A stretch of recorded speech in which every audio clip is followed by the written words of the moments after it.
tenho tripé, eu não tenho nada, mas eu tenho muita fé no coração que isso vai ficar bom. O estudo do plano no livro do Watanabe é o capítulo 7. Estudo do plano, felicidades. Se você pegou bem a parte de estudo da reta, que é o capítulo 6, você com certeza vai pegar isso aqui super de boa, muita felicidades. Para determinar o plano, a gente vai precisar de 3 itens. 2 vetores e um ponto no espaço que pertence ao plano que a gente está procurando. Só que tem uma restrição. Esses 2 vetores têm que ser LI, ou seja, linearmente independentes. 2 vetores serem linearmente independentes quer dizer que eles não são paralelos. Não posso escrever um como combinação linear do outro, ok? Aqui o nosso ponto P, um ponto qualquer que eu quero que pertença ao plano P pertence a π, se somente se, ou seja, vale a ida e vale a volta do que a gente vai escrever aqui. Os 3 vetores V, W e AP, que vai utilizar os nossos 2 pontos aqui, eles são LD. E o que são 3 vetores serem LD? Isso aqui quer dizer que esses 3 vetores são coplanares. Isso aqui vai nos dar vários tipos de equações do plano. Eles, no final, identificam o mesmo plano? Sim, mas são formas diferentes de você ver as informações que você tem, que às vezes te ajudam mais numa situação e mais em outra. A primeira forma de representar a equação do plano é na forma vetorial, que a gente vai usar a combinação linear. O que é isso? Como é que isso aqui está relacionado com o resto? Eu vou provar que esses 3 vetores são coplanares, que eles são LD, falando que um é combinação linear do outro. É isso que vai acontecer aqui. Vou escrever o nosso AP como combinação linear de V e W. Para isso, eu vou pegar 2 letrinhas gregas. Alfa V mais beta W. Ok, combinação linear. Feito isso, eu vou usar a notação de Grassmann para poder trabalhar com as coordenadas desse ponto, desse vetor. E vai ficar AP é igual a P menos A. Isso aqui eu quero tratar só desse ponto P, porque geralmente na questão é justamente o ponto A que é dado e a gente quer descobrir o ponto P. O que eu vou fazer? Eu vou reescrever isso daqui isolando P, ou seja, P é igual a, porque eu somei A dos 2 lados, A mais alfa V mais beta W. E essa coisinha estranha aqui é a nossa equação vetorial do plano. Vale lembrar que quando a gente está falando de P e A nesse lugar, a gente está falando das coordenadas deles. É isso que nos interessa. Nesse caso, a gente vai trabalhar com as coordenadas do V e do W também, sendo alfa e beta números reais, nada complexo. Feito tudo isso daqui, na vetorial, como é que eu de fato uso ela? Eu vou falar que o nosso plano π, ele é igual ao conjunto de pontos que satisfazem algo, que vão satisfazer isso daqui. Então, eu vou abrir isso daqui nas suas coordenadas. Eu vou falar que as coordenadas do ponto A é A1, A2, A3. Essas são as coordenadas do ponto A. As coordenadas agora do vetor V. Mas a gente não pode esquecer que ele está acompanhado desse alfa. Mais alfa. E aí as coordenadas do V. V1, V2 e V3. Felicidades. E por último, o nosso beta, que é um real, que multiplica o nosso vetor W. Beta, que multiplica suas coordenadas.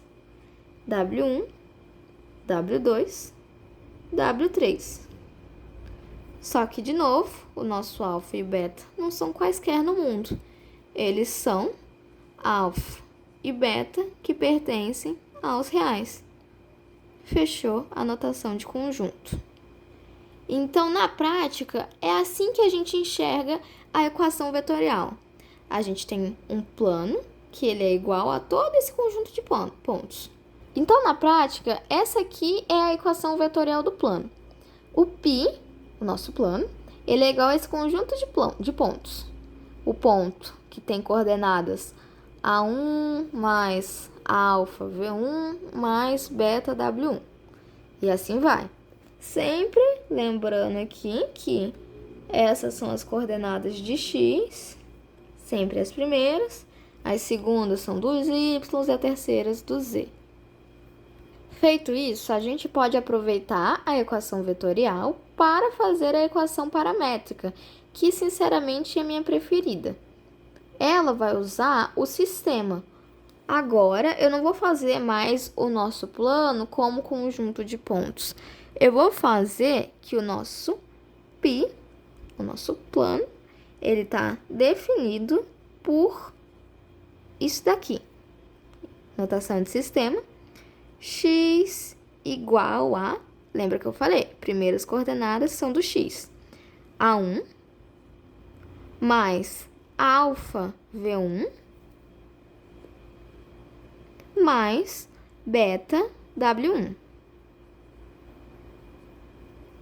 E assim a gente vai fazendo, pega as segundas coordenadas para o y e as terceiras coordenadas para o z. Desse jeito daqui.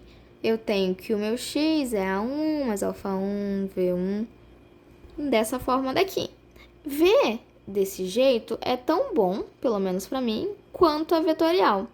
Porque, como a gente muitas vezes monta a paramétrica a partir da vetorial, já tem um certo sistemazinho. Por exemplo, você sabe que dessa fileira daqui é a coordenada desse vetor. Dessa segunda fileira é do nosso primeiro vetor V. E a primeira, o real sozinho, que não tem nenhuma letra grega, é o nosso ponto. Vai fazer a vetorial, você sabe fazer a paramétrica, vem a terceira equação do plano, que é a equação geral ou cartesiana. Ela, a gente vai usar uma coisa diferente, o produto misto. A gente já viu antes que, se 3 vetores são LD, o produto misto entre todos eles vai ser 0. E é isso que a gente vai usar aqui. Para calcular, então, esse produto misto, a gente vai usar a determinante, que vai dar 0, das 3 coordenadas dos nossos vetores. A coordenada do V, W e a P, nós já sabemos. Eu anotei bem aqui em cima. Então, a gente só vai transferir essas coordenadas, tirando a do A, que o A vai envolver o P, mas enfim, a coordenada do V e do W. Mas a gente não pode só colocar elas. A gente tem que colocar organizado. Primeiro, a coordenada do V, V1, V2, V3. Depois, a do W, W1, W2, W3. E também a coordenada do AP. Mas a do AP, lembra que a gente quer descobrir justamente o P? A gente não tem as coordenadas dele. Então, a gente vai escrever como x menos x0, que no caso o nosso x0 é as coordenadas do ponto A. Então, x menos A1. Depois, y menos A2. E depois, z menos A3. Eu vou consertar para ficar um do ladinho do outro. Não ficou muito proporcional, mas é assim que funciona. A gente monta em cada fileira as coordenadas dos vetores. Calculando todo esse determinante, como ainda tem letrinhas aqui no meio... Eita, parênteses aberto. Como ainda tem letrinhas aqui no meio, não vai dar de fato um número real determinante. Por quê? Porque vai ter variáveis no meio ainda. Não tem como sumir com elas. No final das contas, se você calcular certinho, bonitinho, você vai chegar no seguinte resultado. Um número A vezes a coordenada x, mais um número B vezes a coordenada y, mais um número C vezes a coordenada z, mais um número D sozinho, ele é um termo independente, não tem nenhuma coordenada que acompanhe ele, e tudo isso igual a 0, né? Porque a gente quer um determinante que seja igual a 0 para serem todos coplanares. Feito isso, a gente chegou na nossa equação cartesiana, a equação geral. Aqui tem um monte de letra, uma coisa confusa de ver, mas se você pegar exemplos com números, organizar bonitinho, você vai chegar na resposta bem fácil. Seguindo um pouco mais adiante, a gente chega na parte de vetor normal a um plano. E por que eles são tão especiais? Porque agora a gente vai dar importância para a equação geral, a equação cartesiana. Ela tem, deixa eu escrever aqui de novo, ax mais by mais cz mais d. Tudo isso igual a zero. Só que aí, se a gente for observar bem a forma de um vetor j, que é perpendicular, que é normal ao nosso plano π, se ele é perpendicular, então as suas coordenadas são do formato A, B, C. Justamente as coordenadas aqui que acompanham os nossos x, y, z. Isso aqui é um se somente se, ou seja, se tem um vetor nesse formato, ele vai ser perpendicular a esse plano. Uma retomada rapidinho. Para determinar um plano, a gente precisa de dois vetores, LI, porque se eles forem paralelos não dá certo. A gente precisa de um ponto A, que esteja no plano, e aí sim a gente consegue determinar que todos os outros pontos P, eles estão no plano P, se e somente se esses três vetores são coplanares. Eles são LDs. A partir de saber que eles têm que ser coplanares, a gente começa as três estratégias para poder fazer as três equações do plano. A primeira é a vetorial, que a gente desenvolve a partir da combinação linear. Combinação linear bem básica, a gente usa aqui também a notação de Grassmann. Lembrando que isso aqui são coordenadas, a gente não está pegando o objeto geométrico em si. E estendendo as coordenadas disso daqui, nós conseguimos essa pequeniníssima expressão de pontos. E, a partir disso daqui, nós conseguimos montar a paramétrica, que é envolvendo um sistema onde o plano é definido por todos esses pontos.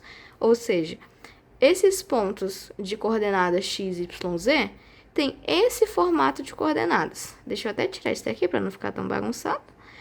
Ou seja, eles vão ter sempre esse mesmo formatinho na hora que a gente encaixar nos pares ordenados. E aí a gente tem a última equação do plano, que é a geral / cartesiano, que a gente utiliza produto misto. Se três vetores são LD, se são coplanares, o produto misto entre eles tem que ser igual a zero. E não pode colocar as coordenadas aqui de qualquer jeito, não é bagunça. A gente coloca primeiro as coordenadas do V, depois as do W e depois do vetor AP. Só que no vetor AP, a gente não sabe a coordenada do P. A gente até sabe do A, mas não do P.